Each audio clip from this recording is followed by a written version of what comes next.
ನಮಸ್ಕಾರ ಸ್ನೇಹಿತರೆ, Davanagere one YouTube ಚಾನಲ್ಗೆ ಸ್ವಾಗತ. ದಾವಣಗೆರೆ ಉತ್ತರ ವಿಧಾನಸಭಾ ಕ್ಷೇತ್ರ ವ್ಯಾಪ್ತಿಯ ಮುಸ್ತಫಾ ನಗರದಲ್ಲಿ 2002ರ ಮತದಾರರ ಪಟ್ಟಿಯಲ್ಲಿ ಮತದಾರರ ಹೆಸರು ಕಾಣೆಯಾಗುತ್ತಿರುವ ಕುರಿತು ಸೂಕ್ತ ಸ್ಪಷ್ಟೀಕರಣ ಹಾಗೂ ತಿದ್ದುಪಡಿ ಮಾಡುವಂತೆ ಆಗ್ರಹಿಸಿ ಅಲ್ಲಿನ ನಿವಾಸಿಗಳು ಎಸ್ಡಿಪಿಐ ಪಕ್ಷದ ಸಹಯೋಗದೊಂದಿಗೆ ದಾವಣಗೆರೆಯ ಜಿಲ್ಲಾಧಿಕಾರಿ ಕಚೇರಿ ಬಳಿ ಬಂದು ಮನವಿ ಸಲ್ಲಿಸಿದರು. ಹೌದು ಸ್ನೇಹಿತರೆ, ಮತದಾನದ ಹಕ್ಕಿನಿಂದ ವಂಚಿತರಾಗುತ್ತಿರುವ ಸಾರ್ವಜನಿಕರ ಪರವಾಗಿ ಎಸ್ಡಿಪಿಐ ಪಕ್ಷದವರು ಧ್ವನಿ ಎತ್ತಿದ ಈ ಮುಖಂಡರು ಮತ್ತು ನಿವಾಸಿಗಳು ಶೀಘ್ರದಲ್ಲೇ ಈ ಲೋಪದೋಷಗಳನ್ನು ಸರಿಪಡಿಸಬೇಕೆಂದು ಅಧಿಕಾರಿಗಳನ್ನು ಒತ್ತಾಯಿಸಿದರು. ತತ್ಕ್ಷಣ ಯಾವ ಅಧಿಕಾರಿಗಳು ಈ ಮಿಸ್ಟೇಕ್ ಮಾಡಿದ್ದಾರೆ ಅವರ ಮೇಲೆ ಕಾನೂನು ರೀತಿ ಕ್ರಮ ಆಗಬೇಕು.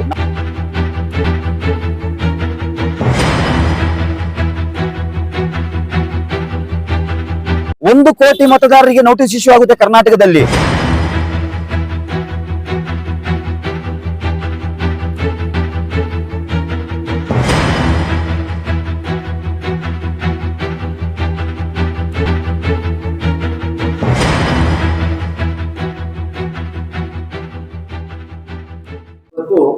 ಏನು ದಾವಣಗೆರೆಯ ರಜಾವುಲ್ ಮುಸ್ತಫಾ ನಗರದ ಸುಮಾರು 300ರಷ್ಟು ಮತದಾರರು 2002ರಲ್ಲಿ ಅವರು ವೋಟ್ ಮಾಡಿದಂತ ಡೀಟೇಲ್ ಆನ್ಲೈನ್ ಅಲ್ಲಿ ಅವೈಲೇಬಲ್ ಇಲ್ಲದ ಒಂದು ವಿಷಯವನ್ನ ನಮ್ಮ ಗಮನಕ್ಕೆ ಬಂತು.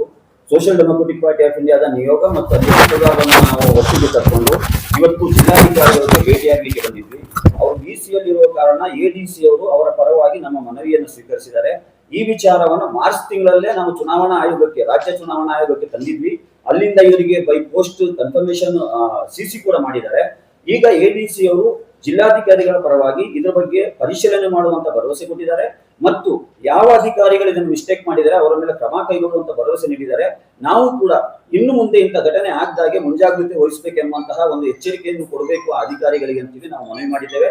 ಮತ್ತು ಯಾರಿಗೆ ಎನಿಮಿನೇಷನ್ ಫಾರಂ ಬಂದಿದೆ 2002 ಅಲ್ಲಿ ವೋಟ್ ಇಲ್ಲ ಅಂದ್ರೂ ಕೂಡ ಅವರಿಗೆ ಪರ್ಮನೆಂಟ್ ರೆಸಿಡೆನ್ಷಿಯಲ್ ಸರ್ಟಿಫಿಕೇಟ್ ಆಲ್ರೆಡಿ ಸರ್ಕಾರದಿಂದ ಇಶ್ಯೂ ಮಾಡಲಿಕ್ಕೆ ಆರ್ಡರ್ ಆಗಿರೋ ಕಾರಣ ತಹಸೀಲ್ದಾರ್ ಆಫೀಸ್ ಅಲ್ಲಿ ಇವರು ಅಪ್ಲೈ ಮಾಡಬೇಕು.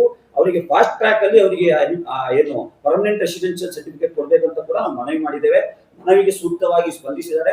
Thank you. ಇದು ಜನರ ಸಮಸ್ಯೆ ಆದ ಕಾರಣ ಇದನ್ನ ಪ್ರಿಯಾರಿಟಿ ಬೇಸ್ ಅಲ್ಲಿ ಸ್ವಲ್ಪ ಕನ್ಸಿಡರ್ ಮಾಡಿ ಸರ್.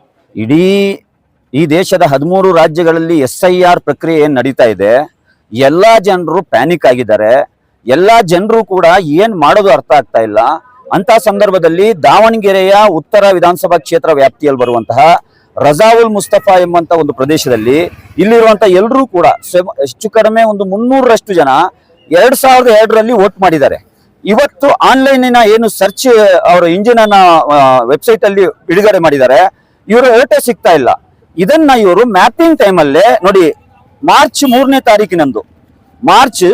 ತಾರೀಕಿನಂದು ರಾಜ್ಯ ಚುನಾವಣಾ ಆಯೋಗಕ್ಕೆ ಲಿಖಿತವಾಗಿ ಕಂಪ್ಲೇಂಟ್ ಕೂಡ ಮಾಡಿದ್ದಾರೆ. ರಾಜ್ಯ ಚುನಾವಣಾ ಆಯೋಗದವರು ಕನ್ಸರ್ನ್ಡ್ ಜಿಲ್ಲಾ ಚುನಾವಣಾಧಿಕಾರಿಗಳಿಗೂ ಕೂಡ ಅದನ್ನ ಲೆಟರ್ ಮುಖಾಂತರ ಈ ಬಗ್ಗೆ ತಕ್ಷಣ ಪರಿಶೀಲಿಸಿ ಕ್ರಮ ಕೈಗೊಳ್ಳಿ ಅಂತ ರವಾನೆ ಮಾಡಿದ್ದಾರೆ ಪತ್ರ. ಇದುವರೆಗೆ 4 ತಿಂಗಳಾಯ್ತು, ಯಾವುದೇ ಕ್ರಮ ಆಗಿಲ್ಲ. ಹಾಗಾಗಿ ನಾನು ನಿನ್ನೆ ಅಲ್ಲಿಯ ನಿವಾಸಿಗಳು SDPI ನಾಯಕರನ್ನ ಸಂಪರ್ಕ ಮಾಡಿದ್ರು. ನಾವು ಅಲ್ಲಿ ಹೋಗಿ ಅವರ ಅಹವಾಲನ್ನ ಕೇಳಬೇಕಾದ್ರೆ ಎಲ್ಲರೂ ಪ್ಯಾನಿಕ್ ಆಗಿದೆ. ನೋಡಿ, ಚಿಕ್ಕ ಮಕ್ಕಳನ್ನ ಎತ್ಕೊಂಡು ಅವ್ರು ಒಂದಿನ ಹೋದ್ರೆ ದುಡಿಬೇಕು, ಕೂಲಿ ಮಾಡಬೇಕು, ಅವರ ಮಕ್ಕಳು ಮನೆ ಸಂಸಾರ ನಡಿಬೇಕು. ಇವರು ಯಾವ ಆಫೀಸನ್ನ ಸುತ್ತಾರೆ, ಎಲ್ಲಿ ಏನ್ ಮಾಡ್ಬೇಕಂತ ಗೊತ್ತಿರಲಿಲ್ಲ. ನಾವಿವತ್ತು ಅವರ ಒಂದು ಡೆಲಿಗೇಷನ್ ಅನ್ನ, ಒಂದು ನಿಯೋಗವನ್ನ ಕರ್ಕೊಂಡು ಜಿಲ್ಲಾಧಿಕಾರಿಯವರಿಗೆ ಭೇಟಿ ಆಗ್ಲಿಕ್ಕೆ ಬಂದಿದ್ದೇವೆ. ದಾವಣಗೆರೆಯ ಜಿಲ್ಲಾಧಿಕಾರಿಯವರಿಗೆ ಭೇಟಿ ಆಗ್ಬೇಕಾದ್ರೆ ಅವರು VCಯಲ್ಲಿ ಇದ್ದಾರೆ ಅಂತ ಒಂದು ಹೇಳಿದ್ರು. ಆಯ್ತು, VCಯಲ್ಲಿ ಇರೋ ಕಾರಣಕ್ಕೆ ADC ಅವರ ಬಳಿ ಈ ಸಮಸ್ಯೆಯನ್ನ ನಾವು ಗಂಭೀರವಾದ ವಿಚಾರ ಇದು, 4 ತಿಂಗಳಾದ್ರೂ ಇಲ್ಲಿ ಯಾವುದೇ ಕ್ರಮ ಕೈಗೊಂಡಿಲ್ಲ. ತತ್ಕ್ಷಣ ಯಾವ ಅಧಿಕಾರಿಗಳು ಈ ಮಿಸ್ಟೇಕ್ ಮಾಡಿದ್ದಾರೆ ಅವರ ಮೇಲೆ ಕಾನೂನು ರೀತಿ ಕ್ರಮ ಆಗ್ಬೇಕು ನಮ್ಮ ಆಗ್ರಹ. ಎರಡನೇದಾಗಿ 2002ರಲ್ಲಿ ಇವರು ವೋಟ್ ಮಾಡಿದಂತಹ ಮಾಹಿತಿ ಎಲ್ಲಿದೆ ಅದು ತಕ್ಷಣ ಬಿಡುಗಡೆ ಮಾಡಬೇಕು ಮತ್ತು ಆನ್ಲೈನ್ ಅಲ್ಲಿ ಅದನ್ನ ಅವೈಲೇಬಲ್ ಮಾಡಬೇಕು. ಮೂರನೇದಾಗಿ ನಾವು ಕೇಳಿರುವಂತದ್ದು, ಅವ್ರು ಹೇಳ್ತಾ ಇದ್ದಾರೆ ಎನ್ಯುಮರೇಷನ್ ಫಾರಂ ಬಂದಿದೆಯಲ್ಲ ಅಂತ ಹೇಳಿ. ಲೇಟರ್ ಸ್ಟೇಜ್ ಅಲ್ಲಿ ಆಗಸ್ಟ್ 5ನೇ ತಾರೀಕು ಡ್ರಾಫ್ಟ್ ರೋಲ್ ಅಲ್ಲಿ ಇವರ ಹೆಸರು ಬಂದ್ರು ಕೂಡ ಇವರಿಗೆ ಡಾಕ್ಯುಮೆಂಟ್ ಅನ್ನ ಸಬ್ಮಿಟ್ ಮಾಡ್ಲಿಕ್ಕೆ ಕ್ಯೂ ನಿಲ್ಬೇಕು. ಇವರು ಸುಮಾರು 1 ತಿಂಗಳು ಕಾಲಾವಕಾಶದಲ್ಲಿ ನನ್ನ ಅಭಿಪ್ರಾಯದ ಪ್ರಕಾರ 1 ಕೋಟಿ ಮತದಾರರಿಗೆ ನೋಟಿಸ್ ಇಶ್ಯೂ ಆಗುತ್ತೆ ಕರ್ನಾಟಕದಲ್ಲಿ. ಎಲ್ಲಿ ಸುತ್ತುತ್ತಾರೆ ಇವರು, ಯಾವ ಆಫೀಸ್ ಸುತ್ತುತ್ತಾರೆ? ಅವರಿಗೆ ಬೇಸಿಕ್ ಕಾನೂನಿನ ನಾಲೆಡ್ಜ್ ಕೂಡ ಇಲ್ಲ. ಈ ಮಹಿಳೆಯರು, ಈ ದುಡಿಯುವುದು ತಿನ್ನೋರು ಏನ್ ಮಾಡ್ತಾರೆ? ನಾವು ಇವತ್ತು ಮನವಿ ಮಾಡಿದ್ದೇವೆ, ಇವರಿಗೆ ನೋಟಿಸ್ ಸ್ಟೇಜ್ ವರೆಗೆ ಇವರಿಗೆ ಹೋಗ್ಲಿಕ್ಕೆ ಅವಕಾಶ ಕೊಡಬಾರ್ದು. ಯಾಕಂದ್ರೆ ಇದು ಅಧಿಕಾರಿಗಳ ಮಿಸ್ಟೇಕ್, ಇದು ಇವ್ರ ತಪ್ಪಲ್ಲ. ಇವರು 2002ರಲ್ಲಿ ವೋಟ್ ಮಾಡಿದ್ದಾರೆ. ಈಗ ನಾವು ಕೇಳ್ಬೇಕಾದ್ರೆ ಅವರ ಸ್ಟಾಫ್ ಅನ್ನ ಕರೆದು ಕೇಳ್ಬೇಕಾದ್ರೆ ಅವ್ರು ಹೇಳ್ತಾರೆ ಇಲ್ಲ ಅದು ಮಿಸ್ ಆಗಿದೆ ಅಲ್ಲ, ಅದನ್ನೇ ನಾವು ಪ್ರಶ್ನೆ ಮಾಡ್ತಿರೋದು. ಯಾರು ಮಿಸ್ ಮಾಡಿದ್ದಾರೆ? ಇವ್ರ ತಪ್ಪಿದೆಯಾ ಏನಾದ್ರು? ಯಾರು ಮಿಸ್ ಮಾಡಿದರೆ ಅವ್ರ ಮೇಲೆ ಕ್ರಮ ಕೈಗೊಳ್ಳಿ. ಇವರಿಗೆ ನಾವು ಈಗ ಸದ್ಯಕ್ಕೆ ರಿಲೀಫ್ ಆಗಿ ಅವ್ರು ಕೊಟ್ಟಿರುವಂತ ಪರಿಹಾರ ಏನಂದ್ರೆ, ಎನಿಮಿನೇಷನ್ ಫಾರಂ ಅನ್ನ ಇವರು ಬ್ಲಾಂಕ್ ಆಗಿ, ಅಂದ್ರೆ ಮೇಲಿನ ಪ್ರೋಜಿನಿ ಕಾಲಮ್ ಆಗಿರ್ಲಿ ಅಥವಾ ಮ್ಯಾಪಿಂಗ್ ನ ಕಾಲಮ್ ಬ್ಲಾಂಕ್ ಬಿಟ್ಟು ಕೆಳಗಿನ ಕಾಲಮ್ ಅನ್ನ ಫಿಲ್ ಮಾಡಿ ಕೊಡ್ಲಿ. ಲೇಟರ್ ಸ್ಟೇಜ್ ಅಲ್ಲಿ ನಾವು ನೋಟಿಸ್ ಇಶ್ಯೂ ಮಾಡ್ತೀವಿ ಇವರಿಗೆ ER ಮುಖಾಂತರ, ಆಗ ಡಾಕ್ಯುಮೆಂಟ್ ಸಬ್ಮಿಟ್ ಮಾಡ್ಲಿ ಅಂತ ಹೇಳಿದರೆ ನಾವು ಅದಕ್ಕೆ ಅವಕಾಶ ಕೊಡಬಾರ್ದು. ಏನು ಪರ್ಮನೆಂಟ್ ರೆಸಿಡೆನ್ಷಿಯಲ್ ಸರ್ಟಿಫಿಕೇಟ್, ಏನು ಶಾಶ್ವತ ವಾಸ ದೃಢೀಕರಣ ಪತ್ರವನ್ನ ಸರ್ಕಾರ ನೀಡ್ಲಿಕ್ಕೆ ಈಗ ಆರ್ಡರ್ ಮಾಡಿದೆ. ಇವರಿಗೆ ಫಾಸ್ಟ್ ಟ್ರ್ಯಾಕ್ ಅಲ್ಲಿ ಒಂದು ಸ್ಪೆಷಲ್ ಹೆಲ್ಪ್ ಡೆಸ್ಕ್ ಹಾಕುವ ಮುಖಾಂತರ ಅವರಿಗೆ ಇಶ್ಯೂ ಮಾಡ್ಬೇಕಂತ ಮನವಿ ಮಾಡಿದ್ದೇವೆ. ಆಗ ADC ಅವರು ಹೇಳಿದ್ರೆ ಇಲ್ಲ ಸ್ಪೆಷಲ್ ಹೆಲ್ಪ್ ಡೆಸ್ಕ್ ಆಗ್ಲಿಕ್ಕೆ ಆಗಲ್ಲ, ಇವರು ತಹಸೀಲ್ದಾರ್ನ ಸಕಾಲ ಆಪ್ಷನ್ ಅಲ್ಲಿ ಅಪ್ಲಿಕೇಶನ್ ಹಾಕ್ಲಿ, ಇವರಿಗೆ ಫಾಸ್ಟ್ ಟ್ರ್ಯಾಕ್ ಅಲ್ಲಿ ಅಪ್ಲಿಕೇಶನ್ ನ ಮೂವ್ ಮಾಡ್ಲಿಕ್ಕೆ ನಾವು ಡೈರೆಕ್ಷನ್ ಕೊಡ್ತೀವಿ ಅಂತ ಹೇಳಿದ್ದಾರೆ. ಕನಿಷ್ಠ ಅದಾದ್ರೂ ಮಾಡ್ಲಿ ಈಗ, ಯಾಕಂದ್ರೆ ಡಾಕ್ಯುಮೆಂಟ್ ಸ್ಟ್ಯಾಂಡ್ ಬೈ ಇವ್ರು ಮಾಡಿ ಇಟ್ಕೊಳ್ಳಿ, ವಾರ್ ಸಿಚುವೇಶನ್ ಗೆ ಬೇಕಾಗ್ತದೆ ಇವರಿಗೆ. ಅದ್ರೊಟ್ಟಿಗೆನೆ ಇವರ ಯಾರ ಅಧಿಕಾರಿಗಳ ಕಣ್ತಪ್ಪಿನಿಂದ ಈ ರೀತಿ ಆಗಿದೆ ಅವರ ಮೇಲೆ ಕ್ರಮ ಕೈಗೊಳ್ಬೇಕಂತ ಈಗ ನಾವೊಂದು ಮನವಿ ಪತ್ರವನ್ನು ಕೊಟ್ಟಿದ್ದೇವೆ. ಮುಖ್ಯವಾಗಿ 5 ಡಿಮ್ಯಾಂಡ್ಗಳನ್ನ ನಾವು ಮಾಡಿದ್ದೇವೆ ನಮ್ಮ ಮನವಿ ಪತ್ರದಲ್ಲಿ. ಅದರಲ್ಲಿ ಮೊದಲನೇ ಡಿಮ್ಯಾಂಡ್ ಇರುವಂತದ್ದು, ನಾವು 2002ರ ಮತದಾರ ಪಟ್ಟಿಯನ್ನ ಅವೈಲೇಬಲ್ ಮಾಡಬೇಕು. ಇದು ಕೇವಲ ರಜಾವುಲ್ ಮುಸ್ತಫಾ ನಗರದ ವಿಚಾರ ಅಲ್ಲ, ದಾವಣಗೆರೆಯ ಬೇರೆ ವಾರ್ಡ್ಗಳಲ್ಲೂ ಕೂಡ, ಯಾವುದು ಚೌಕಿಪೇಟೆ 14ನೇ ವಾರ್ಡ್ ಅಲ್ಲೂ ಕೂಡ ಇಂಥ ಅಚಾತುರ್ಯ ಆಗಿದೆ. ನಾವಿಟ್ಟಿರುವಂತದ್ದು, ಈ ಪಟ್ಟಿಯಲ್ಲಿ ಕಾಣೆಯಾಗಿರುವ ಅರ್ಹ ಮತದಾರರು ಯಾವುದೇ ಕಾರಣಕ್ಕೂ SIR ನ ಅಂತಿಮ ಪಟ್ಟಿಯಿಂದ ಹೊರಗುಳಿಬಾರದು. ಅದಕ್ಕೆ ಜಿಲ್ಲಾಡಳಿತವೇ ನೇರ ಹೊಣೆ, ಜಿಲ್ಲಾ ಚುನಾವಣಾಧಿಕಾರಿಗಳೇ ಅದಕ್ಕೆ ಕ್ರಮ ಕೈಗೊಳ್ಳಬೇಕು.